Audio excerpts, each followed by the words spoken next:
నేను క్షమించరాని ఘోరమైన పాపాలు నేను చేశాను. నన్ను క్షమించే వారు ఈ లోకంలో ఎవరైనా ఉన్నారా? నా పాపములు క్షమించబడతాయా?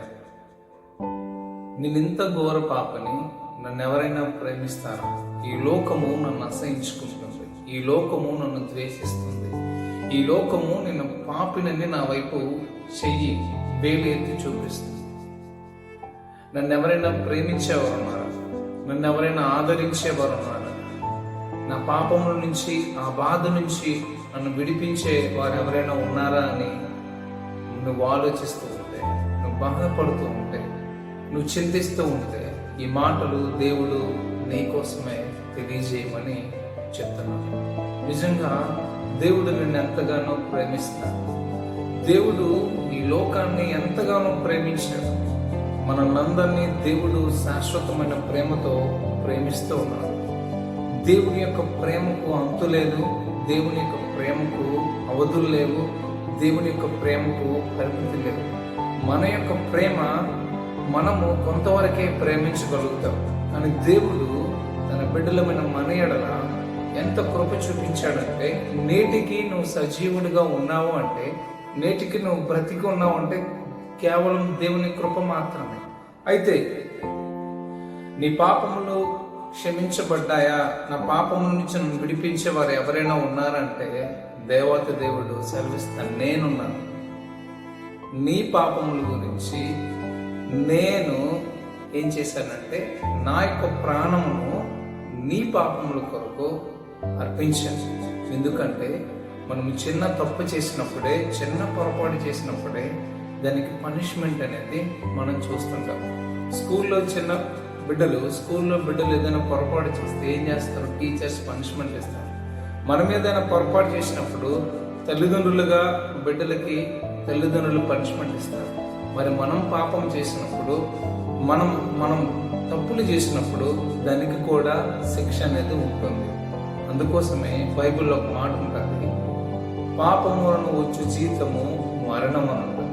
సో మనం పాపం చేసినప్పుడు దానికి పనిష్మెంట్ అనేది తప్పనిసరిగా ఉంటుంది. అయితే ఆ పనిష్మెంట్ ఎవరు భరించరు? ఆ పనిష్మెంట్ మనం భరించగలుగుతామా? మన వల్ల అవుతారా అంటే కాదనమాట. సో దేవుడు ఈ మాటలు తెలియజేస్తున్నాడు. ఏంటంటే యోహాను రాసిన మొదటి పత్రిక 1వ అధ్యాయం 9వ వచనంలో ఈ మాటలు క్లియర్గా ఉంటాయి. నేను చదువుతాను, చూడండి.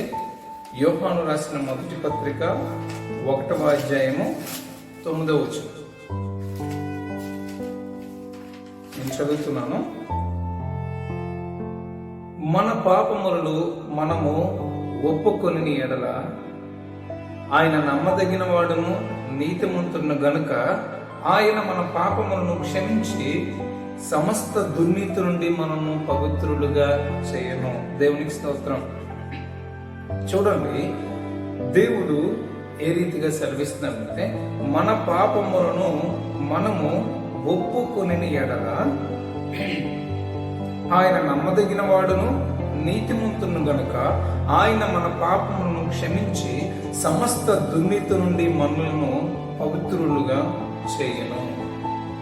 మనం చేయాల్సింది ఏంటంటే, మనం చేసిన పొరపాట్లు, మనం చేసిన పాపములు దేవుని చెంతకు వచ్చి, అయ్యా నేను ఈ పొరపాటు చేశాను, నేను ఈ తప్పు చేశాను, నా వల్ల ఈ పొరపాటు జరిగిందయ్యా, దయచేసి నన్ను క్షమించు అని నేను హృదయంలో నువ్వు పశ్చాత్తాపడి దేవుని సన్నిధికి వచ్చి, లేకపోతే నువ్వు ఎక్కడున్నావో అక్కడే ఉండి నన్ను క్షమించు, can you please forgive me Jesus, తండ్రి నన్ను క్షమించవా అని నువ్వు అడిగినప్పుడు నీ పాపములను దేవుడు క్షమించి, దేవుడు నీ పాపమును నిమిత్తము నీ పాపం నుంచి నన్ను క్షమించడమే కాదు కానీ నిన్ను పవిత్రుడిగా చేస్తానని దేవుడు సెలవిస్తున్నాడు. ఇంకా అక్కడే కొన్ని మాటలు ఉంటాయి, చూడండి. యోహాను రాసిన మొదటి పత్రిక 2వ అధ్యాయము ఈ మాట 1వ వచనం, నా చిన్నపిల్లలారా మీరు పాపము చేయకుండాకై ఈ సంగతి మీకు రాయించున్నాను, ఎవడైనను పాపం చేసిన యెడల నీతిమంతుడైన యేసుక్రీస్తును ఉత్తరవాది తండ్రి యొద్ద అనుకున్నాడు. మనం పొరపాటు పాపం చేసినప్పుడు, మనం తప్పు చేసినప్పుడు మన పాపములకు బదులుగా శిక్షణ ఉందని యేసుక్రీస్తు ప్రభువు తండ్రి అనుకున్నాడు అనమాట. అంటే నీ పాపములు, నీ యొక్క దోషములు, నీ అతిక్రమముల నిమిత్తము దేవాతి దేవుడు ఈ లోకానికి 2024 years బ్యాక్ వచ్చి మన పాపముల నిమిత్తం, మన దోషముల నిమిత్తం యేసుక్రీస్తు ప్రభువు కలువరి శిలువలో చనిపోయినారు. అసలు దేవుడు భూమి మీదకి రావాల్సిన అవసరం ఏమొచ్చింది? దేవుడు అక్కడ ఉండే క్షమించబడుతుంటే అయిపోతుంది కదా. కానీ ఈ మాటలు చూడండి, కొన్ని మాటలు నేను బయట నుంచి కూడా తీసుకుని వస్తాను. సర్వలోక పాప పరిహారో రక్త ప్రోక్షణం అవశ్యం తద్రక్తం పరమాత్మైన పుణ్యదాన బలియాగం అని మన పూర్వీకులు రాసిన గ్రంథాల్లో ఈ మాటలు ఉన్నాయన్నమాట. వేదాలు అంటారు కదా, అందులో సర్వలోక పాప పరిహారో రక్త ప్రోక్షణం అవశ్యం తద్రక్తం పరమాత్మైన పుణ్యదాన బలియాగం. అంటే మానవులు చేసిన ఈ సర్వలోకం చేసిన ప్రజలందరూ చేసిన పాపములు పోవాలంటే సర్వలోక పాప పరిహారం, మనం చేసిన పాపములన్నీ పోవాలంటే అది ఏమై ఉండాలంటే అది తద్రక్తం, అంటే రక్త ప్రోక్షణం ఆవశ్యకం. అంటే రక్తం అనేది చిందించబడాలి. మరి ఆ రక్తం ఎవరిదై ఉండాలి? పుణ్యాత్ముడిదే ఉండాలి, పరిశుద్ధుడిదే ఉండాలి. ఈ భూమి మీద పరిశుద్ధులు ఎవరైనా ఉన్నారా? పాపం లేని వారంటే ఎవరైనా ఉన్నారా? ఎవరు లేరు. దేవుడు అందుకోసం పరిశుద్ధుడు గనక ఆయన మానవుడుగా ఈ లోకానికి వచ్చి మనం చేసిన పాపములను దేవుడు ఏం చేశారంటే మన విషయమై యేసుక్రీస్తు ప్రభువు ఏం చేశారు? కలువరి సిలువలో ఆయన చనిపోయి 3వ దినాన తిరిగి లేచి మన పాపముల నుంచి మనకు విడుదల కలిగించారు. అయితే దేవుడు ఎందుకు మన పాపముల గురించి ఆయన చనిపోవాల్సిన అవసరం ఏముంది? దేవుడు ఎవరంటే మనకు తండ్రి, అవునా? దేవుడు మనకు తండ్రి, ఆయన బిడ్డలం మనం. సో ఈ లోకంలో కంటికి కనిపించే మనకున్న తల్లిదండ్రులే తన బిడ్డల యొక్క మంచి భవిష్యత్తు కోసము రెక్కలు ముక్కలు చేసుకొని వాళ్ళు తినక తమ బిడ్డలకు ఆహారాన్ని పెట్టడానికి ఉదయం వెళ్ళి రాత్రి వరకు పని చేసుకొని బిడ్డలు చదువుకై, బిడ్డలకి అన్ని వాళ్ళ ఆహారంకై ప్రతిదీ వాళ్ళని సంపోర్చడానికి కష్టపడుతున్నారు. వాళ్ళ బాగోగులే తల్లిదండ్రులకు కావాలి. మరి అటువంటిది పరలోకపు తండ్రి మనం పొరపాటు చేసి మనం పాపం చేయడం వల్ల, మనం తప్పు చేయడం వల్ల మన మీద ఏముంది? దోషారోపణ ఉంది. మన యొక్క పాపం వల్ల మనకేమొస్తుంది? మరణం వస్తుంది. పాపం వల్ల మనకేమొస్తుంది? శాపం వస్తుంది. ఆ శాపం నుంచి, ఆ పాపం నుంచి విడిపించడానికి దేవత దేవుడు ఈ లోకానికి ఇచ్చాడు. 2024 years బ్యాక్ యేసుక్రీస్తు ప్రభువు మన కొరకు చనిపోయినారు. దేవుడు నిన్ను శాశ్వతమైన ప్రేమతో ప్రేమిస్తున్నాడు. యేసుక్రీస్తు ప్రభు అందరికీ ప్రభు. ఆయన ఈ ప్రపంచంలో నిజంగా ఆయన ఆ పర్టికులర్ ఇజ్రాయెల్ ప్రాంతంలో పుట్టడానికి గల కారణం ఏంటంటే మనం ప్రపంచంలో సెంటర్ కంట్రీ ఏంటంటే ఇజ్రాయెల్ కంట్రీ. ఆయన వేరే దేశంలో పుడితే వేరే దేశస్తులని, మన దేశంలో పుడితే మన దేశస్తులు అంటారని సెంటర్ పాయింట్ లో ఆ యొక్క ప్రపంచానికి నడిపొడ్డున యేసుక్రీస్తు ప్రభు జన్మించడానికి గల కారణం అది. ఓకే, అయితే మన టాపిక్ అది కాదు. నీ గుడ్ న్యూస్ ఏంటంటే నీ పాపములు క్షమించబడ్డాయి. నీ పాపముల వరకు దేవుడు వెల చెల్లించాడు. నీ పాపముల యొక్క శిక్షను దేవుడు కొట్టివేశాడు. ఎందుకంటే నువ్వు ఇంకా బాధపడాల్సిన అవసరం లేదు. జస్ట్ నువ్వు కన్ఫెస్ చేస్తే నీ పాపములు దేవుడు క్షమించబడ్డాయి అన్నమాట. సో నేను కొన్ని మాటలు మీకు తెలియజేస్తాను, చూడండి. యెషయా గ్రంథము 43వ అధ్యాయము ఎన్నో వచనం అంటే యెషయా గ్రంథము 43వ అధ్యాయము 25వ వచనం.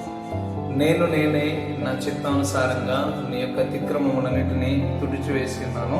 నేను నీ పాపములను జ్ఞాపకం చేసుకున్నాను. దేవుడు నీ పాపములను క్షమించిన తర్వాత కూడా, దేవుడు నీ యొక్క అపరాధములను క్షమించిన తర్వాత కూడా చాలాసార్లు మనం ఏం చేస్తామంటే మన పాపములను మనం జ్ఞాపకం చేసుకుని ఉంటాం. అయ్యో, ఇంకా నా పాపములు క్షమించబడలేదు, అందుకోసం మిగిలిన పరిస్థితుల్లో ఉన్నాయని మనం అనుకుంటాం. కానీ దేవుడు ఎప్పుడు కూడా తన బిడ్డలమైన మన పాపములను దేవుడు జ్ఞాపకం చేసుకోడు. నేనే నా చిత్తానుసారంగా నీ పాపములన్నింటినీ తుడిచివేశాను. నేను నీ పాపములను జ్ఞాపకం చేసుకున్నాను. మరి నువ్వెందుకు జ్ఞాపకం చేసుకున్నావు?